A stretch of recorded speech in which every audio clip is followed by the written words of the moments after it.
Ya, pada kali ini kita akan belajar tentang penentuan kadar zat aktif dalam pemutih cair. Saya Geraldus Chandra Wasita Nugraha dari Politeknik Katolik Mangunwijaya. Pengertian iodometri yaitu penentuan kadar bahan yang bersifat oksidator dengan memakai larton standar Na2S2O3 atau biasa disebut dengan natrium tiosulfat dan ekses Ki atau kalium iodida. Nah, oksidator itu sendiri apa, Ger? Oksidator sendiri adalah senyawa yang dapat mereduksi senyawa lain. Di mana reduksi itu adalah penurunan bilangan Bilox atau bisa dibilang dengan bereaksi dengan H atau penangkapan elektron. Nah, contohnya oksidator itu senyawa yang berakhiran dengan at atau I, yaitu sulfat, nitrat, kupri, atau feri. Nah, contoh bahan yang bisa diuji dengan iodometri ini apa aja?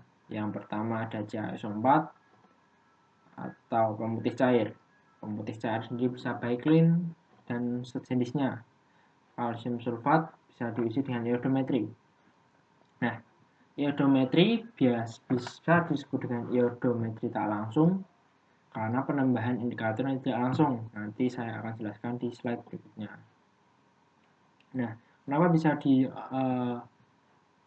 omongi iodometri tak langsung? Karena pada buku-buku zaman dulu itu biasanya nggak ada iodometri atau iodimetri, yang ada hanya iodometri tak langsung dan iodometri langsung atau iodimetri. Nah, untuk iodimetri bisa dijelaskan oleh teman saya yang praktikum hari Sabtu. Ya, fokus praktikum pada kali ini. Ada hal-hal yang perlu diperhatikan saat praktikum, yaitu tentang sifat bahan yang harus diperlakukan dengan khusus. Contohnya, Na2S2O3 atau natrium tiosulfat. Karena bahan ini cenderung mudah terurai dengan asam dan mikroba. Dengan asam, kenapa bisa mudah terurai? Karena natrium tiosulfat ini mudah terurai dengan air yang menjadi asam karbonat jika tidak CO2-nya dihilangkan. Nah, lalu mengapa bahan ini cenderung dengan mudah terurai dengan mikroba? Jadi mikroba ini akan mempengaruhi hasil akhir pada praktikum. Jika tidak dipanaskan, bisa dicegah dengan memakai kloroform. Nah, jadi intinya tuh natrium tiosulfat ini bisa mudah terurai dengan asam dan mikroba jika tidak dipanaskan atau tidak dihilangkan karbon dioksidanya. Jadi langkah pertama adalah kita harus memanaskan dulu aqueous agar bebas dari CO2 agar tidak terurai dengan asam dan mikroba. Lalu langkah-langkah pada praktikum ada 4, yaitu yang pertama membuat 500 cc lautan standar natrium tiosulfat 0,1 N. Yang kedua membuat 500 cc lautan standar primer K2CR2O7 0,05 N. Lalu kita menstandarisasi lautan standarnya dulu, yaitu lautan standar natrium tiosulfat. Lalu menentukan kadar zat aktif dalam pemutih cair. Yang pertama, membuat 500 cc lautan standar Na2S2O3 0,1 N. Kita yang pertama harus menentukan kebutuhan natrium tiosulfat ini dulu dengan cara menghitung, yaitu memakai rumus N sama dengan gram per PM kali valensi kali 1000 per liter atau volumenya nanti. Nah, N yang kita punya di sini yaitu 0,1, gram yang kita cari berapa yang harus kita timbang nantinya. Lalu BM ini kita bisa temukan sebanyak 248,18, memiliki valensi 1 karena 2 mol I sama dengan 1 mol I2 atau setara dengan 2 elektron, setara dengan 2 grek. Lalu 2 mol Na2S2O3 setara dengan 1 mol I2 setara dengan 2 elektron setara dengan 2 grek. Di mana valensinya kita bisa temukan yaitu grek per mol, yaitu greknya tadi kita sudah tahu 2, mol tiosulfat sendiri sebanyak 2, jadi kita dapat temukan valensinya 1. Setelah itu dikali 1000 per 500, lalu kita dapat temukan sebanyak kurang lebih 6,2 gram yang kita harus timbang. Lalu kegiatan yang kedua harus menimbang kebutuhan yang kita sudah temukan tadi. Yang ketiga, melakukan bahan yang sudah kita timbang ke labu takar 500 cc dengan aqueous bebas CO2 sampai batas labu takar. Nah, tadi yang awal kita merebus dulu, mendidihkan aqueous dulu agar terbebas dari asam dan mikroba. Lanjut, ya ini flowsheet yang dapat memudahkan kita, yaitu dengan menghitung awal dulu kita dapat temukan berat massa yang kita harus timbang, lalu kita menimbang kebutuhan seperti pada gambar, lalu kita melautkan Na2S2O3 dalam labu takar 500 cc dan aqueous bebas CO2 sampai batas, yaitu jadi kita dididihkan dulu tadi yang saya bilang aqueousnya agar bebas, lalu kita masukkan ke dalam labu takar di mana sudah berisi Na2S2O3 atau natrium tiosulfat. Lanjut, membuat 500 cc larutan standar primer K2Cr2O7 0,05 N. Nah, kita juga sama seperti mencari larutan standar tadi, kita harus menentukan kebutuhan dulu, itu dengan cara N sama dengan gram per BM dikali valensi dikali 1000 per volume. N nya sudah tahu kita 0,05, gram kita cari, BM sebanyak 294 dikali 6 dikali 1000 per 500. Nah, kita dapat menimbang sebanyak 1,225 gram. Langkah yang kedua, kita harus menimbang kebutuhan K2Cr2O7 dengan tepat, yaitu sebanyak kurang lebih 1,225 gram tadi. Lalu melarutkan dulu yang sudah kita timbang ke dalam labu takar 500 cc dengan aqueous hingga batas. Nah, berikut flowsheet agar lebih mudah dipahami. Nanti kita menghitung dulu, mendapatkan 1,2 gram, lalu kita menimbang kebutuhannya dengan tepat kurang lebih 1,2 gram. Lalu kita larutkan dulu dalam aqueous 500 cc, kita tuang aqueous hingga batas, dimana dalam K2Cr2O7. Setelah itu kita menghitung normalitas larutan primer K2Cr2O7 agar nanti bisa mencari kadarnya. Ini berfungsi untuk mencari normalitas di tiosulfat nanti. Jadi dengan cara gimana ya, ini pakai rumus ini, yaitu gram kali kadar per BM kali valensi kali 1000 per volume. Lalu kita masukkan gramnya tadi 1,225 kali kadarnya bisa ditemukan biasanya pada tempat bahan tersebut. Lalu BM-nya 294,19 dikali valensinya 6 kali 1000 per 500. Nah, kita dapatkan sebanyak 0,045 N. Lalu langkah yang primer, langkah yang ketiga, yaitu menstandarisasi larutan standar tiosulfat tadi. Itu dengan cara mengambil 10 cc larutan standar primer, yaitu yang tadi apakah K2Cr2O7 ditambah 10 cc lautan H2SO4 1:10, dimana pada awal ya tadi harusnya membuat lautan sebanyak 10 cc H2SO4 dilarutkan dalam 100 cc aqueous.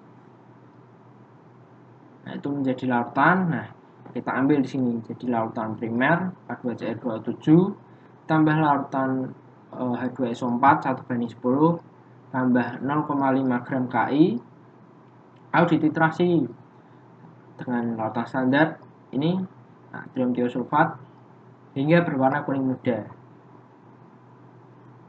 Lalu yang langkah kedua yaitu larutan tadi setelah berwarna kuning muda ditambahkan 1 pipet indikator amilum 1%, di mana 1 mili amilum dilarutkan dalam 100 cc aquades, mana TAT-nya dari awal biru tua, setelah kita ambil tadi biru tua hingga biru jernih, di mana biru tua itu awal I akan dihabisi oleh amilum atau bereaksi dengan amilum. Lalu biru jernih yaitu TAT, mana I sudah habis bereaksi dengan amilum. Setelah itu catat volume titrasinya, ulangi minimal 3 kali, tentukan normalitas larutan standar Na2S2O3. Berikut flowsheet akan lebih memudahkan pendengar. Ya, ini jadi di dalam Iron Mayer sudah ada 10 cc K2Cl2O7, sudah berisi larutan H2SO4 yang sudah kita encerkan dan berisi 0,5 gram Ki. Akan dititrasi dengan Na2S2O3 tiosulfat. Setelah itu kita ambil Iron Mayer-nya, kita tambahkan indikator amil. Setelah itu yang tadinya menjadi biru tua jadi biru muda, di mana I sudah habis bereaksi dengan amilum. Lalu catat volume titrasi dan ulangi 3 kali. Ya, ini misal saja data volume titrasi larutan standar yang sudah dipraktekkan. Ini hanya permisalan. Jadi 10 mili semua tadi dengan larutan standar Na2SO2O3 hanya 9,6, 9,8, 9,8, mana volume totalnya 29,2 dan volume rata-rata 9,73 mili. Lalu kita menentukan normalitas larutan standar dengan M-grade. Z uji sama dengan M-grade titran, di mana V kali N Z ujinya yaitu K2Cl2O7 sama dengan volume kali normalitas Na2S2O3 atau natrium tiosulfat. V-nya kita sudah tahu tadi 10 mili. Kita sudah menghitung tadi sebelumnya yaitu 0,045 N. Lalu V-nya kita sudah mendapat rata-ratanya tadi yaitu 9,73, dan yang kita cari adalah N dari natrium tiosulfat. Lalu kita dapat temui yaitu 0,0536 N. Lalu langkah yang terakhir yaitu menentukan kadar zat aktif dalam pemutih cair. Setelah tadi awal yaitu membuat larutan, lalu membuat larutan standar primer, lalu menstandarisasi larutan standar tiosulfat, sekarang adalah cara untuk menentukan kadar zat aktif dalam pemutih cair. Yang pertama caranya yaitu 5 cc pemutih cair diencerkan dalam 100 cc aquades hingga batas pada lagu takar. Jadi kita ambil 5 cc pemutih cair sembarang, mau Vaseline, mau jenisnya mau apa. Kalau kita encerkan dengan lagu takar 1 cc, kita tambahkan aquades hingga batas. Setelah itu 10 cc larutan yang tadi yang pemutih cair ditambah 10 cc larutan asam asetat 1:10, dimana sebelumnya kita harusnya sudah membuat 10 asam asetat murni diencerkan dengan 100 mili aquades, jadi larutan asam asetat, ditambah 0,5 gram Ki, lalu dititrasi dengan larutan standar tadi yaitu natrium tiosulfat hingga berwarna kuning muda.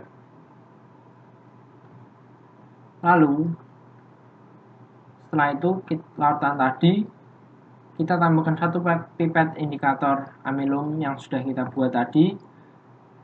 Lalu kita titrasi dari biru tua sampai jernih. Jadi yang awalnya biru tua jadi jernih itu sama seperti jernihnya Aquades.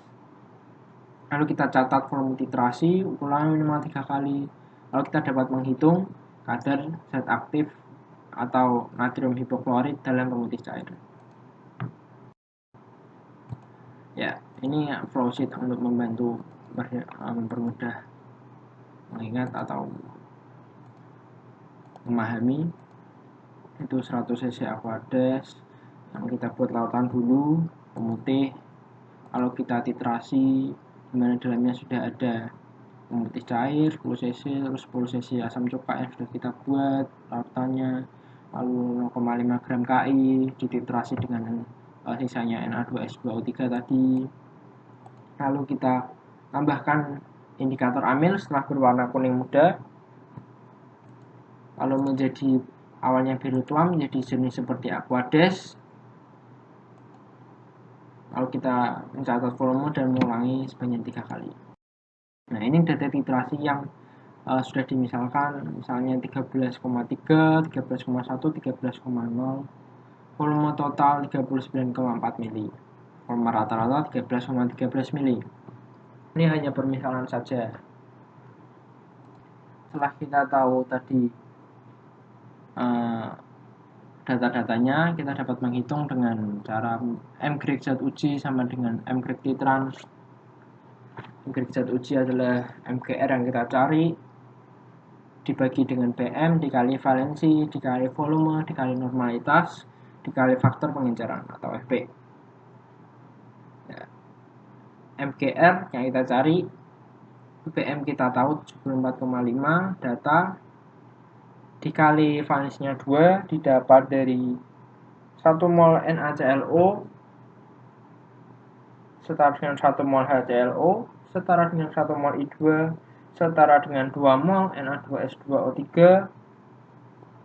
setara dengan 2 grek, dimana kita dapat tahu valensinya grek per mol yaitu molnya tadi 2, greknya 2, molnya 1, jadi 2 per 1, tetap valensinya 2. Volume-nya 13,13 dari data sebelumnya dikali N, kita tadi cari tahu N-nya natrium disulfat sebanyak 0,0536 kali faktor pengencernya yaitu 100 per 10.